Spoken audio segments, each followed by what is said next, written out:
রুটের উদ্বোধন করতে আগামী সপ্তাহে কলকাতা আসছেন প্রধানমন্ত্রী নরেন্দ্র মোদী। 22 আগস্ট দমদমে প্রশাসনিক কর্মসূচি রয়েছে তার। সেখান থেকেই নতুন 3 মেট্রো রুট উদ্বোধন করবেন প্রধানমন্ত্রী। প্রথম এনে সেই অনুষ্ঠানে আমন্ত্রিত মুখ্যমন্ত্রী মমতা বন্দ্যোপাধ্যায়।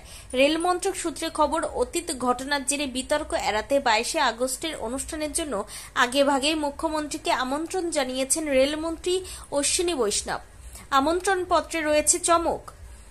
পশ্চিমবঙ্গে কি কি রেল প্রকল্প হচ্ছে এবং কত টাকা অনুমোদন করেছে রেল মন্ত্রক তার হিসাব দিয়ে দিয়েছেন বৈষ্ণব।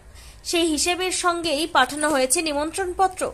এর আগে ইস্ট ওয়েস্ট মেট্রোর উদ্বোধনী অনুষ্ঠানে বাংলার মুখ্যমন্ত্রী তথা প্রাক্তন রেলমন্ত্রী মমতা বন্দ্যোপাধ্যায়কে আমন্ত্রণ জানানো হয়নি বলে প্রথমে অভিযোগ ওঠে, যা নিয়ে বিতর্ক তৈরি হয়েছিল। পরে মেট্রো কর্তৃপক্ষ জানায় মুখ্যমন্ত্রীকে আমন্ত্রণ জানানো হয়েছিল, যদিও তৃণমূল জানায় আমন্ত্রণ এসেছিল শেষ মুহূর্তে। ফলে পূর্ব নির্ধারিত কর্মসূচি থাকায় তার পক্ষে অনুষ্ঠানে উপস্থিত থাকা সম্ভব ছিল না।